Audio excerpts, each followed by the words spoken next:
Real interest of the United States, over which for a century we have fought wars, the First, Second Cold War, has been the relationship between Germany and Russia, because united they are the only force that could threaten us, and to make sure that that doesn't happen. If you're a Ukrainian, is essentially reach out to the only country that will help you, which is the United States. The United States, and now yesterday the United States announced that it would be sending weapons. Tonight, of course, they denied it, but they are. The weapons will go. In all of this, the United States has acted outside the context of NATO. Because NATO has to have a 100% vote. Any one country can veto anything. And the Turks will veto it just for giggles. The point is that the United States is prepared to create a cordon sanitaire around Russia. Russia knows it. Russia believes that the United States intends to break the Russian Federation. I think that, as Peter Lorre put it, we don't want to kill you, we just want to hurt you a little bit. The United States has a fundamental interest. It controls all the oceans of the world. No power has ever done that. Because of that, we get to invade people and they don't get to invade us. It's a very nice thing. Maintaining control of the sea and control of space is the foundation of our power. The best way to defeat an enemy fleet is to not let it be built. The way the British managed to make certain that no European power could build a fleet was to make sure the Europeans were at each other's throats. The policy that I would recommend is the one that Ronald Reagan adopted toward Iran and Iraq. He funded both sides so they would fight each other and not fight us. This was cynical. It was certainly not moral. It worked. And this is the point. The United States cannot occupy Eurasia. The moment the first boot sets the ground, the demographic differential is we are totally outnumbered. We can defeat an army. We cannot occupy Iraq. The idea that 130,000 men would occupy a country of 25 million, well, the ratio in New York of cops to citizens was greater than we had deployed in Iraq. So we don't have the ability to go across, but we do have the ability to first support various contending powers so they concentrate in themselves with political support, some economic support, military support, advisors, and in extremis do what we did in Japan, in Vietnam, in Iraq, and in Afghanistan. Lessons. But I think you're absolutely right. We cannot, as an empire, do that. Britain didn't occupy India. It took various Indian states and turned them against each other and provided some British officers for an Indian army. The Romans did not send vast armies out there. It placed kings like,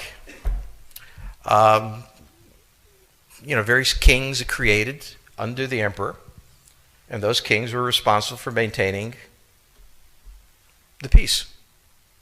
Pontius Pilate was an example.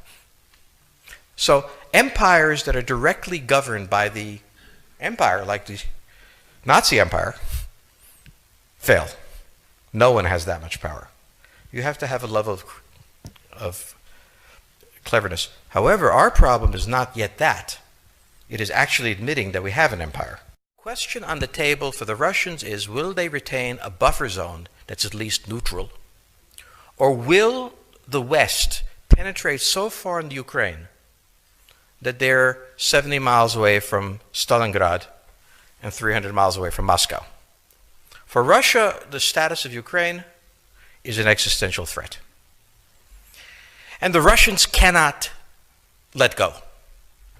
For the United States, in the event that Russia holds onto the Ukraine, where will it stop? Therefore, it's not an accident that General Hodges, who's been appointed to be blamed for all of this, is talking about prepositioning troops in Romania, Bulgaria, Poland, and the Baltics. This is the intermarium, from the Black Sea to the Baltic, that Pilsudski dreamt of. This is the solution for the United States.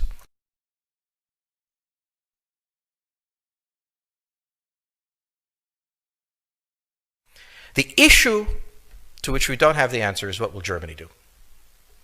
So the real wild card in Europe is that as the United States builds its cordon sanitaire, not in Ukraine, but to the west, and the Russians try to figure out how to leverage the Ukrainians out, we don't know the German position. Germany is in a very peculiar position. Its former Chancellor, Gerhard Schroeder, is on the board of Gazprom. They have a very complex relationship to the Russians. The Germans themselves don't know what to do. They must export. The Russians can't take up the export. On the other hand, if they lose the free trade zone, they need to build something different.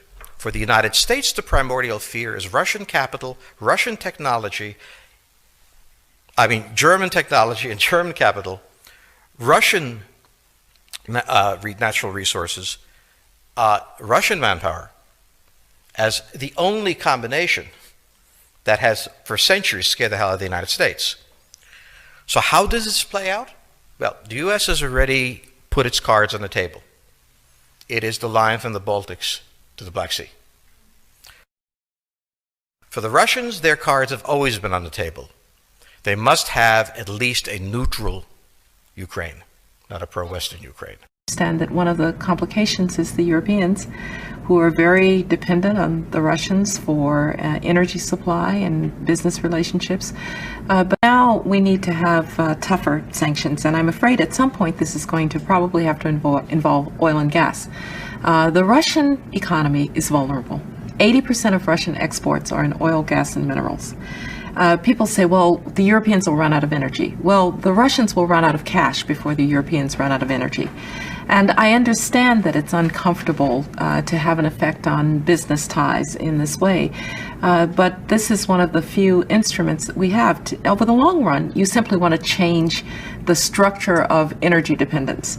You want to depend more on the North American energy platform, the tremendous bounty of oil and gas that we're finding in North America. You want to have pipelines that don't go through Ukraine and Russia. For years, we've tried to get the Europeans to be interested in different pipeline routes. It's time to do that. And so some of this is simply acting, and acting as quickly as